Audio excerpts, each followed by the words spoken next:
So, good evening to everybody. Thank you for inviting me to be here. Anurag, thanks for calling me. Palak, nice to have you here, and nice to see all of you. The jury, as I was chairing it, so just to let everybody know the process, it was a good panel, lot of interaction. There were presentations and there were a lot of deliberations, and finally, of course, the winners were selected. So this process itself was a learning curve for all of us, because actually we come to know new facets of the CFO world and the young under 40 CFOs. But coming to CFOs, first of all, I would like to say that they are the fulcrum of any company. The CEO may think that he is running the business model, the MD may think whatever, but the CFO is the fulcrum, because in today's most important aspect is compliance, regulatory compliance, and multiple regulators across. You can have many regulators in one company, and with multiplicity of regulations, the biggest challenge is for the CFO is to see that compliance happens. Mostly the CEOs and CFOs have very differing views, because one is intending to grow the business and the CFO is the person who is showing regulations, compliance, etc.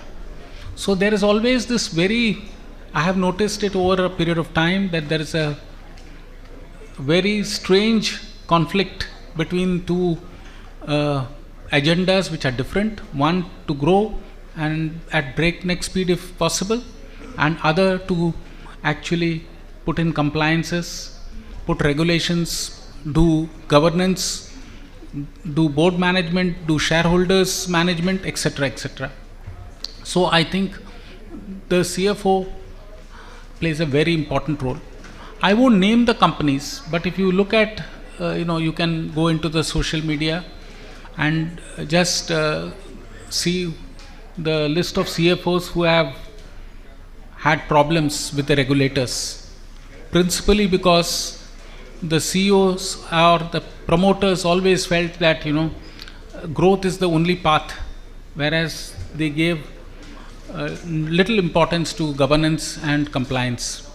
And that is the challenge in today's context. How does a CFO regulate the company and also ensure growth?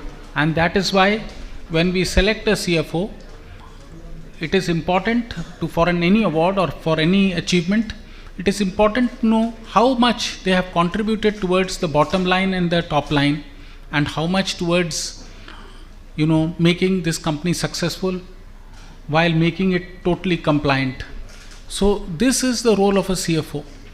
And if you look at various reports, I don't want to name companies, but the CFOs, if you look at all the SFIO cases and all, and multiple fraud in multiple cases, the first person, the promoter, will say, no, I didn't know anything, only the CFO knew everything.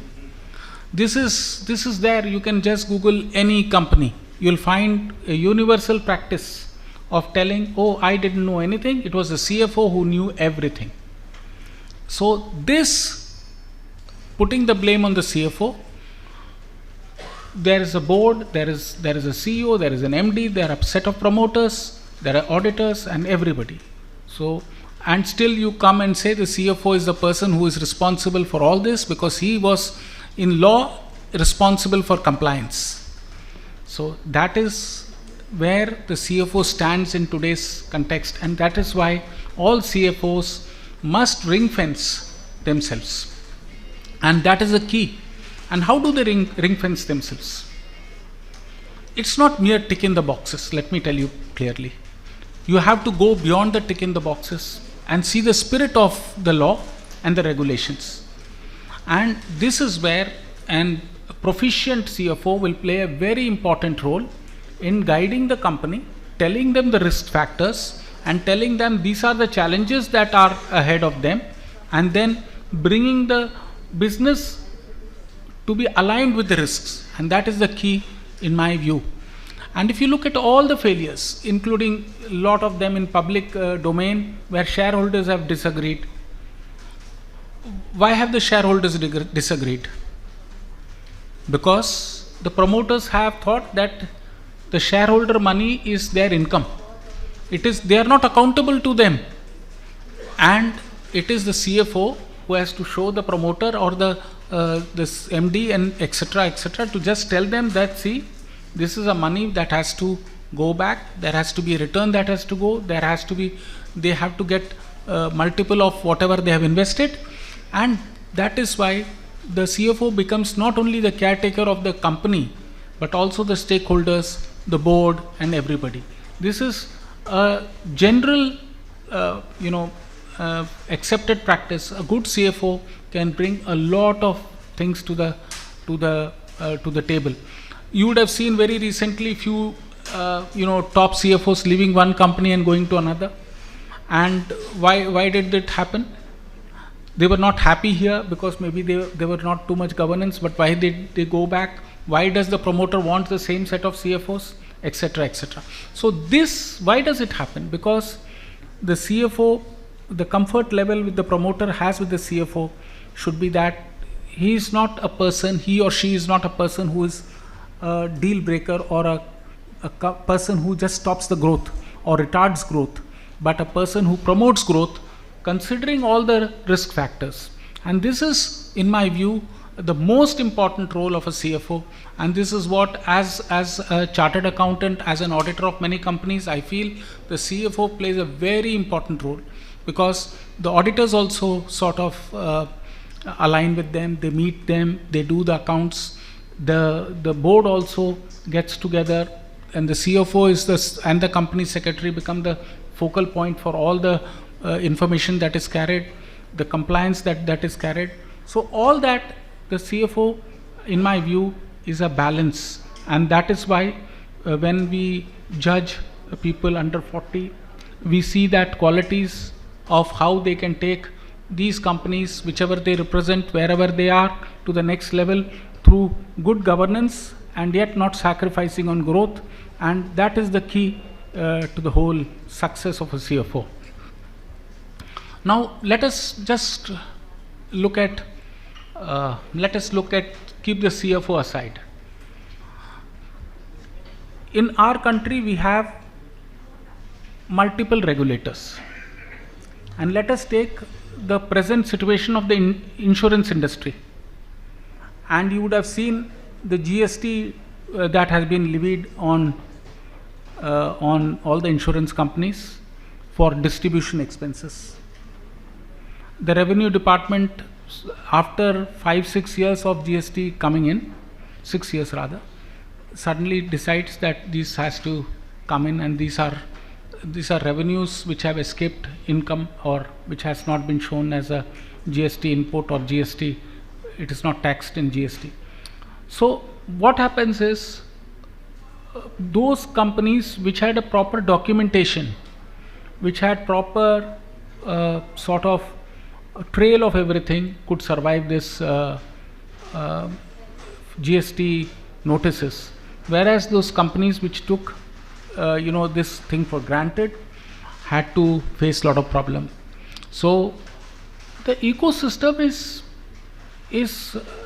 because of the multiple regulators and evolving acts and regulations is a challenge, and these challenges have to be overcome by all the entrepreneurs, all the people who work for their companies, the stakeholders, the board. Everybody has to take these sort of they have to face these onslaughts, so to say.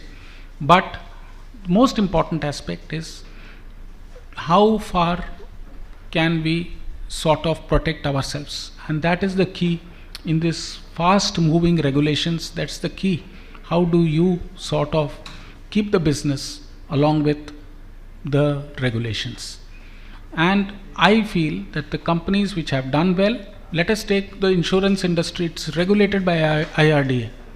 Pension is regulated by the Pension Authority. So everybody is regulated, and there are a set of MIS. Banks are regulated by RBI, and see the amount of MIS that goes in, and that is why you would have seen no big banks, public sector space, nothing failed, because the amount of regulation, including capital adequacy. At what point the capital adequacy becomes the triggers happen. Similarly, the solvency ratio in case of an insurance company becomes important. So what I'm trying to say, if we are proactive in our approach, any promoter or CFO or anybody in the industry is proactive, they are going to be successful, because this is the key. In my understanding, having seen many companies, auditing them, being on the board and otherwise also, and I have observed that the cost of non-compliance is very high, and it is multiple, and let me tell you, it's multiple. So my suggestion to everybody, please ensure compliance as much as it is possible. Be proactive in your compliance. Have an engaging CFO who really is proactive, doesn't sit behind and work. In listed companies, the amount of LODR guidelines, if you see what are the stipulations, they are very steep, and I think it is important and imperative for the businesses to de-risk themselves by moving ahead of the curve. So I won't take much of your time. I wanted to be brief, and I thank you all for patiently listening to me, and thank you so much.